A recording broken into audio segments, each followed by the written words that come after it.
Bom dia, Bom dia, Bom dia, tudo bem com vocês? tudo bem? você Isso. Tá frio aí? tá? A Nicole fala da onde, Nicole? Curitiba? Hum. Já foi minha aluna? Não, aqui é o estudo à distância. Oi? É o estudo à distância. Ah, tá. Não, não, sim, mas eu perguntei se já foi minha aluna no presencial, no começo do ano. Não, Então, tá bom. Então. A Laura já foi, né, Laura? Já. Aham. Isso! Vamos começar lá? Na página 33, nós temos lá a aula 10 de História. Ok? Segundo ano, história, aula, página 33. Entradas e bandeiras. Eita assunto! Esse assunto aqui é demais, né? Nós tratamos do que quando falamos de entradas e bandeiras, né? Vocês já estudaram, acho que isso lá na quinta série, na sexta série, né? Na sétima, oitava, quem sabe? O ensino fundamental em si, né? Esse assunto está relacionado à colonização do Brasil, né? À expansão, ao domínio português no território brasileiro, que era diferente do nosso, do que nós, do espaço físico que nós conhecemos hoje. Tá? Bem, é um assunto meio que, particularmente, eu não gosto muito, não. Né? Eu acho um assunto que, dependendo como ele é desenvolvido, ele se torna maçante, redundante, coisa e tal. Mas tem algumas coisas que são interessantes para se falar nesse momento, né? Primeiramente, é a questão do poder, né? Que é o poder europeu, poder de Portugal, né? O poder da colonização, o poder do expansionismo em nome do que? Em nome da civilização né? De civilizar o gentil, o semovente. Quem que é o gentil, o semovente? O índio, né? Essa era o que se passava, essas são as ideias né, que corriam na Europa. Tá?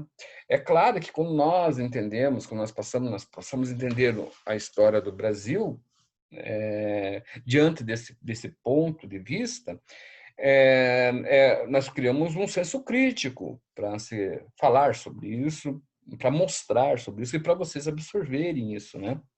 Porque quando nós somos crianças, nós entendemos de uma forma diferente. Nós entendemos justamente como foi essa mensagem passada lá naquele momento lá para os europeus, né?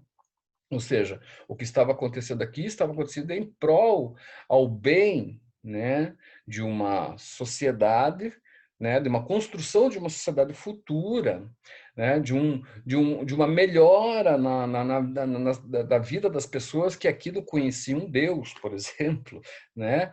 É uma série de questões que envolvem a sociologia, a filosofia, a própria história, né? Porque o que nós estamos fazendo agora, né, nesse momento? Nós estamos desconstruindo aquilo que foi construído há um certo tempo com vocês ali. Né? Lá no ensino fundamental se constrói todo esse cenário, né, mostrando a relação do português com o índio, com o negro, né, e toda aquela, né, tem uma certa, a história no ensino fundamental tem uma certa positividade. No ensino médio há uma certa, daí vem uma carga de negatividade, porque se mostra se mostra a realidade das coisas, né? Isso é comum, por exemplo, quando vocês, por exemplo, pegam um filme, né? Se pegar um filme lá, né, do Brasil, né, desse momento, né, da colonização do Brasil, da questão das bandeirantes do Brasil, né, a expansão territorial. Se você pegar um filme a respeito disso, é uma coisa, se você pegar um documentário a respeito disso, é outra, né? Porque o documentário ele vai trabalhar com fontes, né? Ele vai trabalhar com fontes, com documentos que falam ou aproximam aquele momento de uma certa realidade. O filme não. O filme ele vai trabalhar com essas mesmas fontes, porém ele vai romantizar isso tudo, né? Ele vai ser feito para que você veja, para que você não desgrude-se, não saia do banquinho ali nem para ir no banheiro, né? Ele quer te prender a atenção Então, ele vai romantizar isso, tá? Então, essas são as duas formas.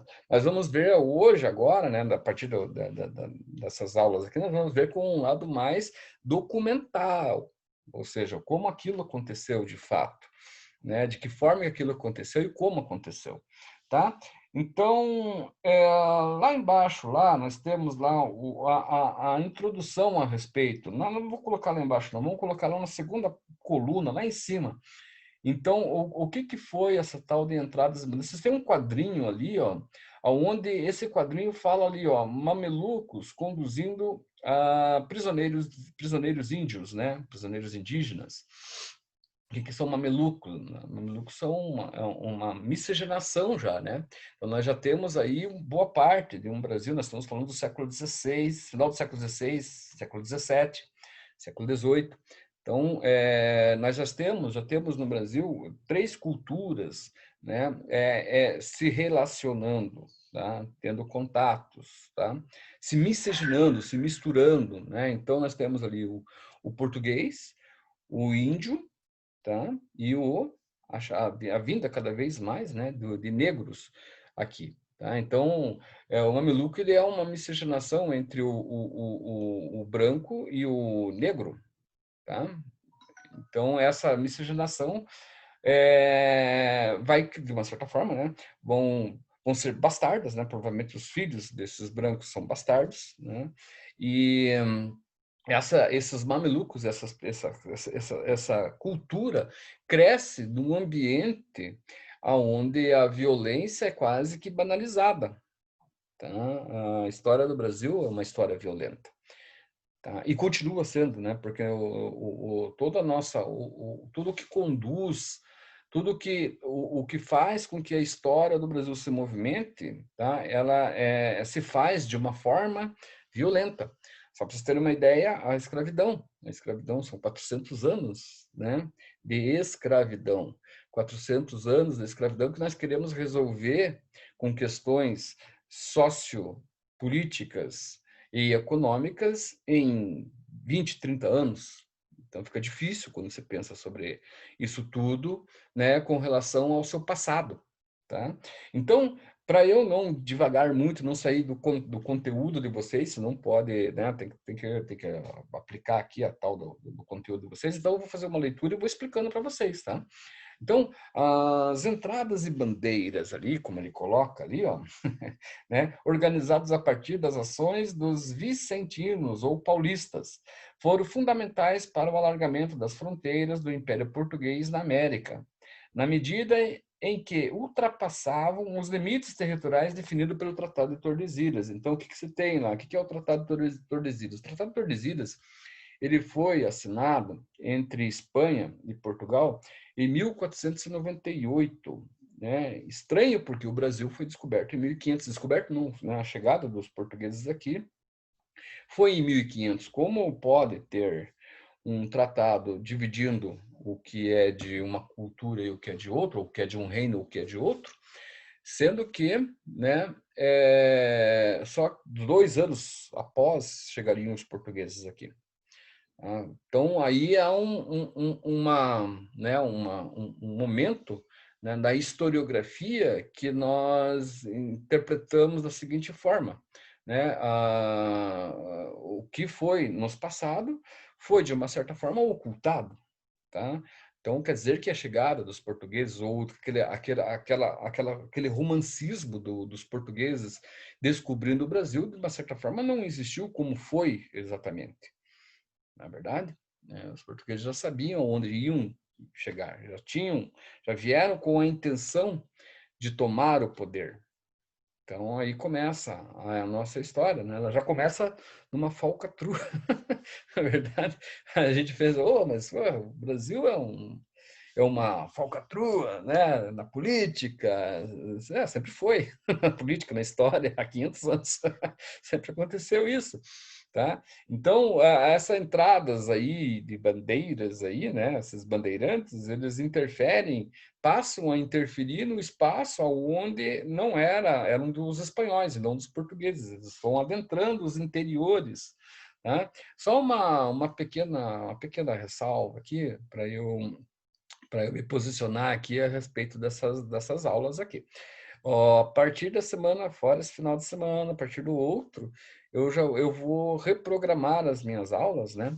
Para que elas sejam visualizadas no sentido de imagens e coisa e tal. Só não estou fazendo isso porque meu computador era muito antigo, né? Então eu não conseguia. Eu tentei uma vez fazer com o primeiro ano, de colocar imagens criaram, né, fazer uma aula, né, programaram uma aula pelo o PowerPoint e tentar usar, né, mas daí ficou muito pesado, daí caía a minha conexão, aqui não teve jeito, mas eu comprei um outro computador, então esse computador está passando por uma revisão não, né, eu pedi para colocarem as coisas, o que eu preciso para trabalhar, expliquei certinho para o técnico, ele está fazendo isso.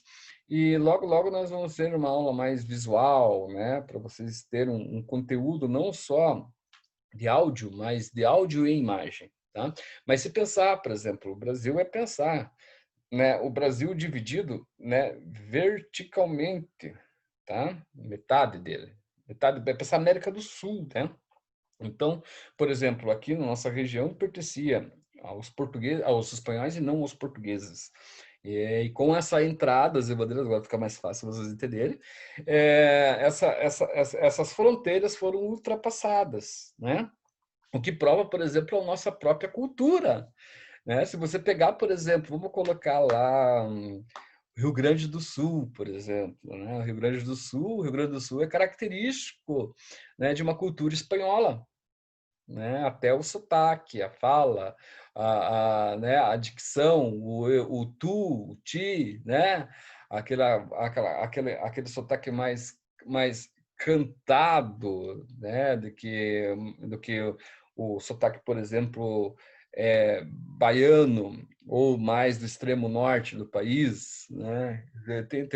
Existem isso são relações da miscigenação, das misturas das culturas, né, das relações interculturais, olha que bacana, né, ao longo desses 500 anos. Então, o espanhol, ele é mais, desculpa, o gaúcho ele é mais espanhol do que português, né, onde que nós encontramos, assim, uma cultura mais próxima à nossa colonização portuguesa, vocês sabem? No Rio de Janeiro, né, onde foi sede, onde foi capital, né, do Império, logo quando a família real chegou aqui, né, em 1808, a capital era Salvador, né, e de Salvador se transfere Salvador não se transfere Salvador, mas a capital, né, do Império, da monarquia, passa a ser o Rio de Janeiro, tá? Até a construção de Brasília, tá legal? Já no século XX, tá legal? Então, você pode ver, o sotaque carioca, ele é mais puxado, é mais próximo ao português do que o sotaque rio-grandense. O rio-grandense é mais próximo do espanhol, né? Então, continuamos lá, ó.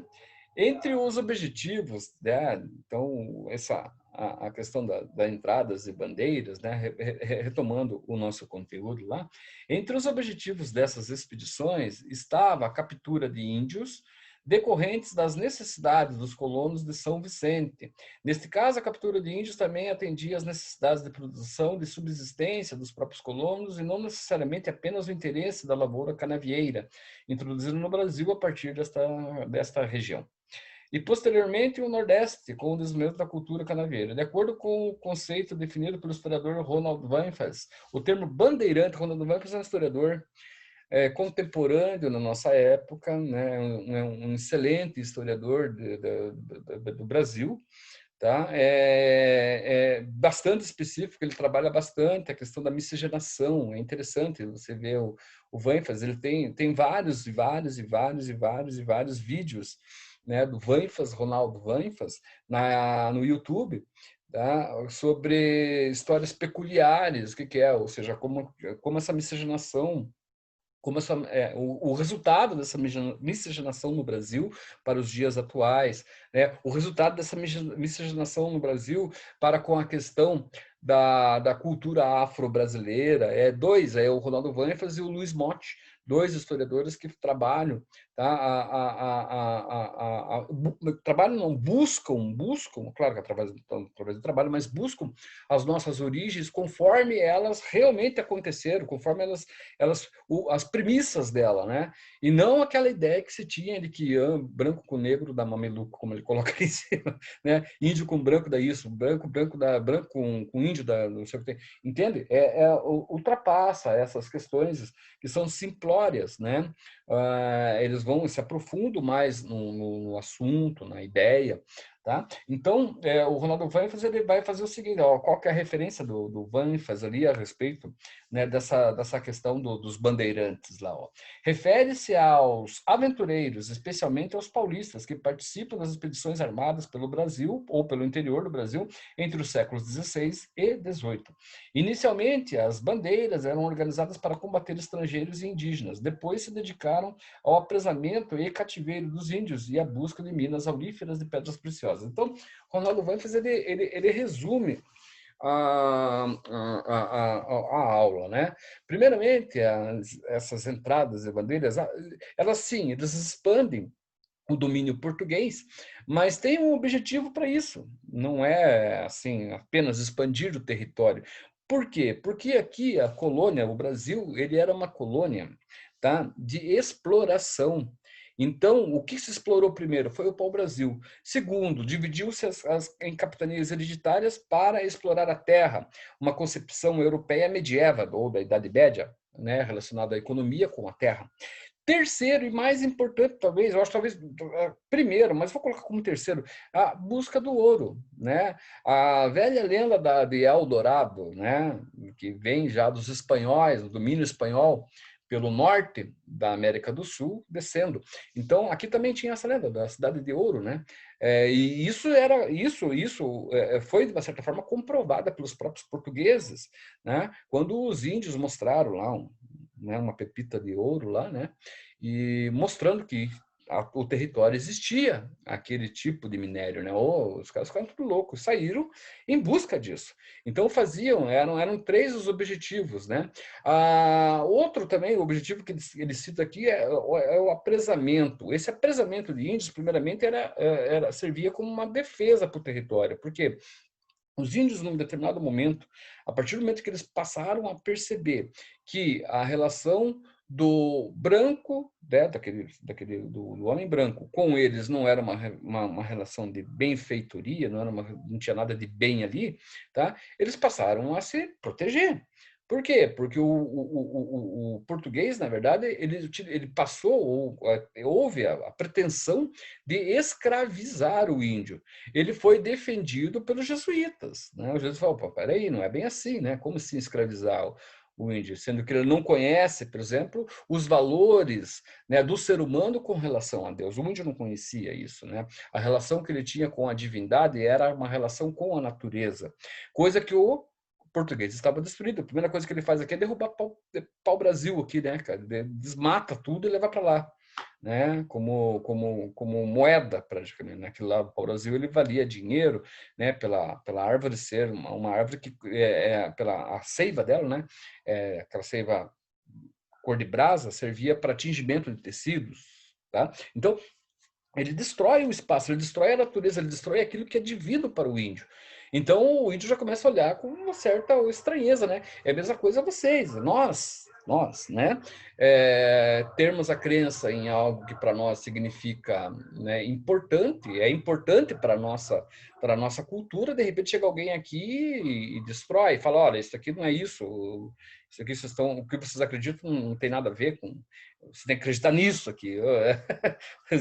Nós provavelmente iríamos questionar, né? Que tipo de atitude é essa, né? Que desmerece, que desvaloriza, que desrespeita aquilo que nós ou nossos ancestrais, né?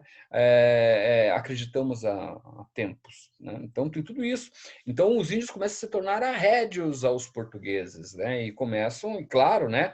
O português tentando escravizá-los, é claro que o índio ele vai sair fora, né? Ele vai tentar se proteger, proteger as suas tribos, a sua cultura, né? Não é à toa que o escravo vindo da África, ele foi muito,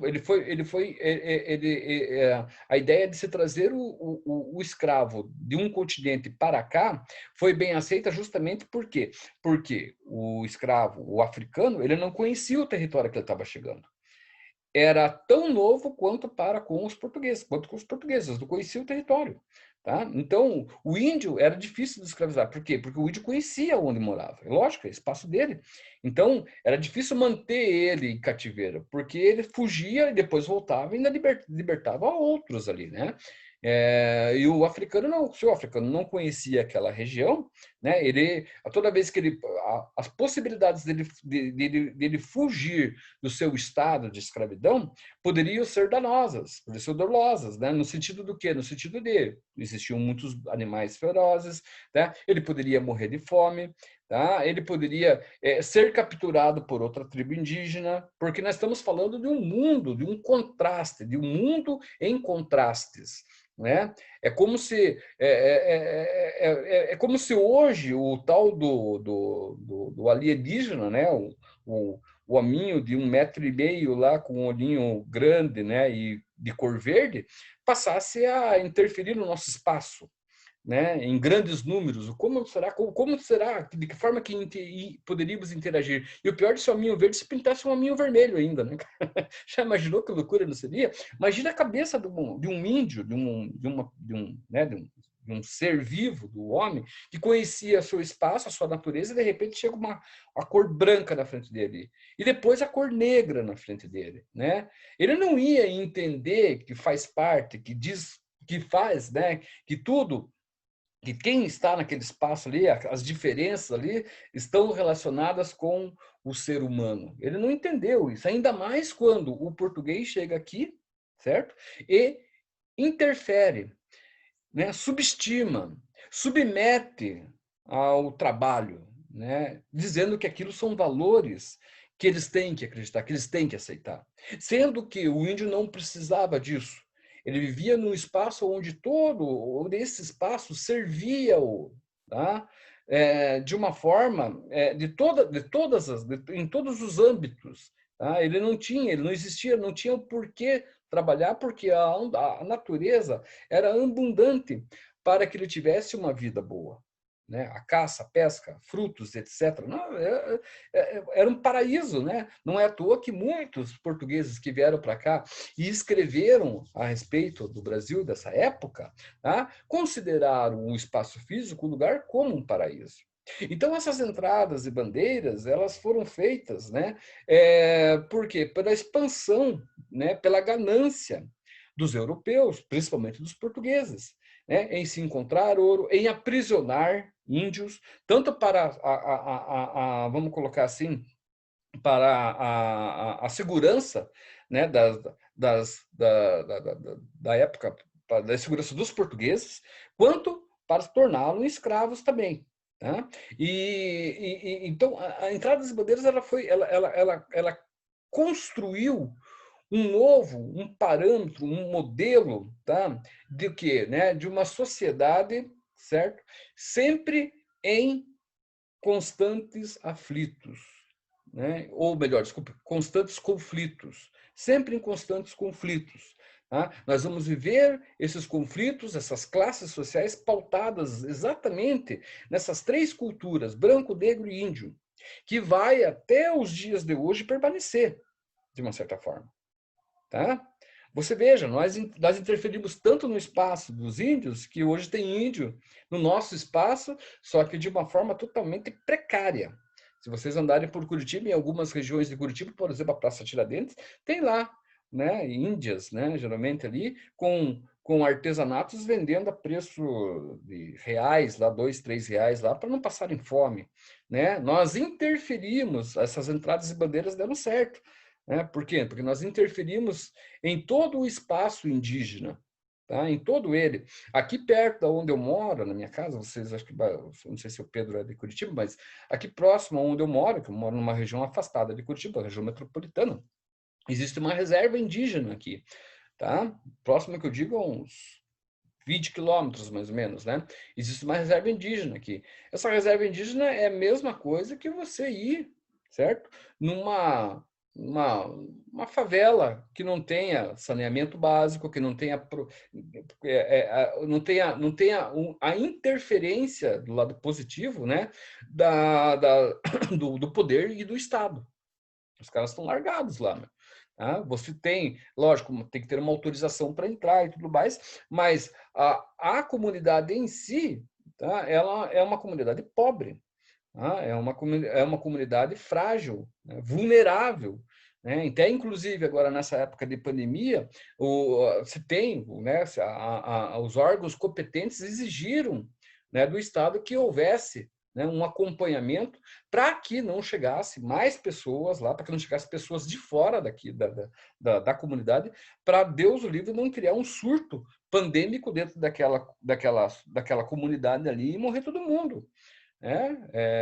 Então, essas questões nós vamos trazer com maiores detalhes nas futuras aulas, aqui nas próximas aulas, inclusive da aula da manhã, que é a continuidade dessa aula, que é a aula de história. Tá legal? Então, nós vamos dar continuidade a essas aulas, né? E como é muita coisa e o tempo é muito curto, às vezes eu me embaraço um pouco, né? Por isso que é legal quando há a interferência, né, do lado do aluno, né? Quando vocês perguntam, quando vocês questionam alguma coisa, às vezes é alguma coisa que passou batido, eu não consegui trabalhar, eu não prestei atenção nisso, né? E quando às vezes você chama atenção, a coisa enriquece, tá? Mas fica a critério de vocês, tá legal? Próxima aula, amanhã nós damos continuidade a essa questão da expansão do território colonial. Beleza? Fiquem bem, até amanhã. Beleza, até amanhã. Tchau, tchau. Tchau, tchau. Tchau.